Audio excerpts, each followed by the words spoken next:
Setiap pengambilan uang untuk bupati, stafnya selalu melaporkan, mendokumentasikan, nanti rekan-rekan akan lihat, dan mengirimkan melalui WA Group tersebut.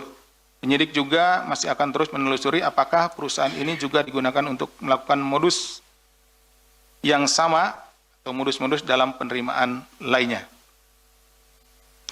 Terhadap peristiwa tertangkap tangan pada tanggal 2-3 Maret 2026, KPK selanjutnya mengamankan 14 orang di sejumlah lokasi dengan rincian 10 orang yang diamankan pada hari Senin tanggal 2 Maret 2026 di wilayah Pekalongan dan dibawa ke Jakarta, yaitu Saudari RUL, Direktur PT RNB 2024 sampai dengan sekarang, Saudara ANG selaku staf Bupati, Saudara BER selaku staf Bupati, Saudara Dew selaku staf Bupati, Saudara MYA selaku Sekretaris Daerah Kabupaten Pekalongan, Saudara RYN Pelaksana Tugas Direktur RSUD KSSI Pekalongan, Saudara HRM selaku Kepala Bagian Umum Setda Kabupaten Pekalongan, Saudara BRM selaku Camat Karanganyar, Saudara MDR selaku Kepala Dinas Pekerjaan Umum Kabupaten Pekalongan, dan Saudara AUL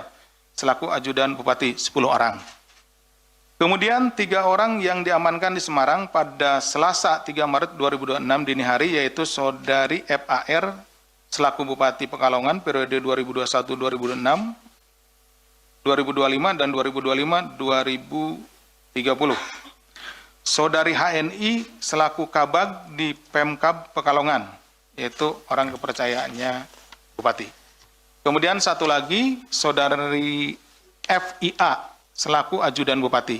Ketiga orang tersebut selanjutnya dibawa ke Jakarta untuk dilakukan pemeriksaan. Kemudian 1 orang lainnya datang ke kantor KPK setelah dihubungi oleh tim KPK, ya Saudara MSA selaku Direktur PT RNB sekaligus anak dari Bupati. Ya. Dalam pemeriksaan intensif yang dilakukan, FAR menerangkan bahwa dirinya berlatar belakang sebagai musisi, ya bukan seorang birokrat. Ini yang disampaikan oleh Saudari FAR. Serta dengan demikian, Saudara FAR tidak memahami hukum dan tata kelola pemerintahan daerah. FAR mengaku urusan teknis birokrasi diserahkan kepada Sekretaris Daerah, sementara dirinya lebih banyak menjalankan fungsi seremonial di lingkungan Kabupaten Pekalongan. Itu yang disampaikan oleh Saudari FAR pada saat memberikan keterangan. Hal ini tentunya bertentangan dengan asas presumptio aures de iure, teori fiksi hukum. Terlebih FAR adalah seorang bupati atau penyelenggara negara selama 2 periode, serta 1 kali menjabat sebagai wakil bupati periode 2011-2016.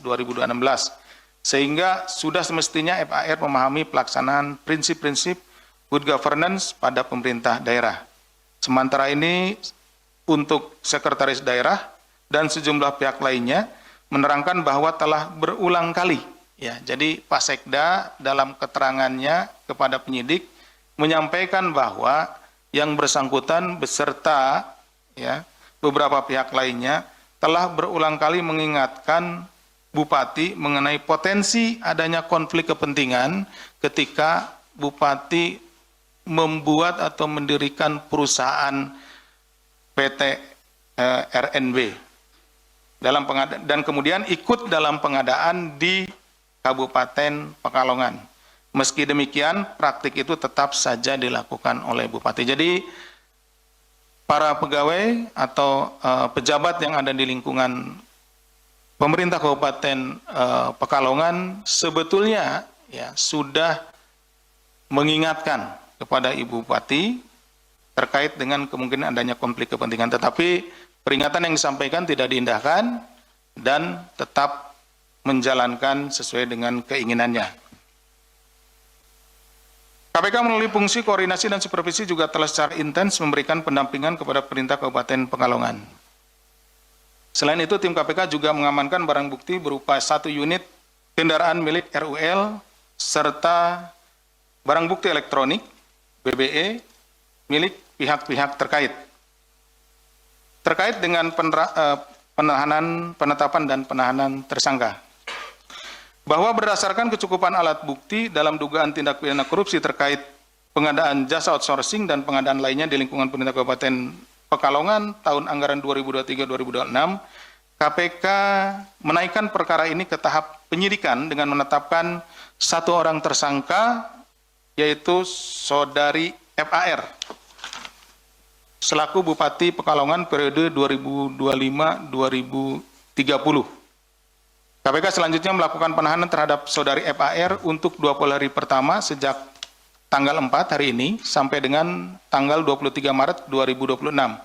Penahanan dilakukan di Rumah Tahanan Negara Rutan Cabang Gedung Merah Putih KPK. Atas perbuatannya, Saudara FAR disangkakan telah melakukan tindak pidana korupsi sebagaimana diatur dalam pasal 12 huruf I kecil dan pasal 12 huruf B besar Undang-Undang Republik Indonesia Nomor 31 Tahun 1999 tentang pemberantasan tindak pidana korupsi sebagaimana telah diubah dengan Undang-Undang Republik Indonesia Nomor 20 Tahun 2001 tentang perubahan atas Undang-Undang Republik Indonesia Nomor 31 Tahun 1999 tentang pemberantasan tindak pidana korupsi junto pasal 127 ayat 1 Undang-Undang Nomor 1 Tahun 2023 tentang KUHP. Download Tribun X sekarang. Menghadirkan lokal menjadi Indonesia.